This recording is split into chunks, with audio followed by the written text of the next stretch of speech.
Hey everybody, Davy here. I want to tell you a little story. Imagine, if you will, a person searching their entire life for happiness.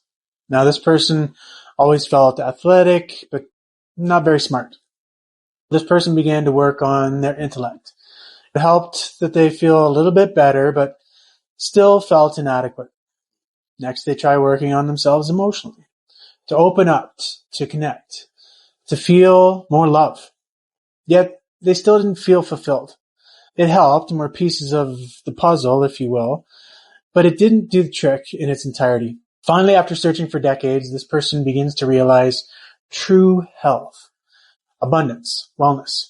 The first time they begin to realize happiness, real happiness. It is by virtue of these things that I feel a need to share my experience, my journey, my outlook, in hopes that it will find a place in your hearts and enable you your own journey to true health, freedom, and ultimate happiness. My hope for you, as a friend of mine put it, is to just be in this life. My hope is that you find your ability, your brilliance, your light, and your voice. My wish for you is that you find the happiness that you seek. What if I told you that everything happens for a reason? There are no coincidences. What if I told you to trust that you have all of the answers and they're within? That you need only to explore that quiet place within to find those answers? What if I asked you to let go of the life you had planned so as to live the life that is waiting for you? Could you do it? Would you do it? Now, of course, I wouldn't ask you to blindly do these things without a little background and a little help. Did you know that there are 7 universal laws? Laws with which everything that you see and don't see is actually governed. These laws, in fact, date back over 5,000 years and are ancient. They're mystical. They're esoteric teachings. And they are common to all. It doesn't matter your race, your religion, where you're from. Ancient Egypt, ancient Greece, and the Vedic traditions of ancient India all have these universal laws. What if I told you that only by true self-reflection and going deep into the recesses of your own mind, your subconscious, and by first embracing and then letting go of the past hurts, negative experiences, that you will in fact be liberated from those hurts, liberated from your fears? What if I told you that when done on an energetic level, at a deep subconscious level, that the changes you'll go through will happen faster than you could ever have imagined on your own? Would you do it? Would you be up for the task to go within, to sit in quietude, to remember the answers that are within? What if I told you that you are a product of your environment, that your beliefs, your actions, your words, your thoughts even, were once just a single thing that you did so often that it's now become habitual? You've become that habitual way of being, of showing up in your life. And it's something that's ingrained in you. That how you feel, what you think about, how you react in situations, and how you deal with and carry stress with you, all of these things, whether you like them or not, and oftentimes many of these things are negative, or we wouldn't want to change them in the first place, but oftentimes all of these things are now a part of you. Now, what if I told you that you can in fact let go of these deep underlying beliefs? The one thing that keeps you stuck where you are, even though you say you want to change, the same ones you may not even know that you have, with things like creative meditation, visualization, breath work, even just sitting in stillness, even just focusing on a candle for long periods of time, doing deep, slow breathing, that you can in fact change who you are and how you show up in your life. Would you do it? Or would it be too much work? You see, change is hard. Change is difficult. If it were easy, everyone would do it. I challenge you to look at yourself, really look. And if you want to become truly happy, truly whole in this life, it's not just the physical appearance that will do it. No, it actually goes much, much deeper than that. It's not just your intellect. The intellect will not make you feel whole. We've been so often told in our society to think about it, think about everything. Now, what if we turned off the thinking and tuned back into our hearts? Emotional intelligence and relationship will actually help you, but they won't solely be the key either. This, my friends, is a challenge of epic proportions. I challenge you to look at your entire life, the people that surround you, your demeanor and theirs, your actions, reactions, your perceptions, your beliefs. I challenge you to look past hurt, old patterns, old relationships, old things that you keep coming back to in your life, that you keep repeating in your life. I challenge you to change your outlook, to fight the negative and stay connected to the positive. I challenge you to change your physical fitness and what you eat.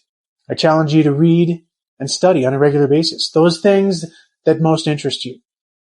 I challenge you to reconnect with yourself and find the person within, the one perhaps that you've never truly gotten to know because life happened, or you feel like you got cornered, or you became stuck in your life, right? And all of this happened initially when you were growing up. Challenge you to let go of stress and that I've just got a lot on my plate right now, or I'm just busy, or things are the way that they are, or that mentality that is keeping you stuck where you are. Instead, take some quiet time to meditate. Learn to connect to the divinity, the love, the source, the God force, whatever you want to call it, that is within you. It's within me, it's within you, it's within all of us. To listen, to pay attention, and you might find the greatest discovery of your life. I know I have. Now, the second universal law is the law of correspondence. It's an immutable law. Now, this law tells us that as above, so below. As below, so above. As within, without. This means that there is harmony, agreement, correspondence between the physical, mental, and spiritual realms. There is no separation since everything in the universe, including you, originates from the one source. And that somewhere along the line, the mental, emotional, spiritual, physical aspects of who you are, of who we are, somehow got disconnected. And you can think of them as a language, right? And so we've got our spirit up here, and our spirit is really trying to get our attention, right? And it's that purity that we came into this world with. And spirit is going, hey, like we've got some stuff to do, and let's work on ourselves and tend to the self and really remember our divinity, really remember why we came here. And then we've got the mental chatter in the mind, right? And the mental chatter connects us to the physical world. And it's doing things and going to places, and I've got deadlines, and I've got to work, and I've got to put money in my pocket to put food on the table. And so there's this constant chatter of, am I enough?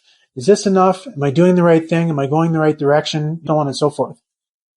And then we've got our emotional body.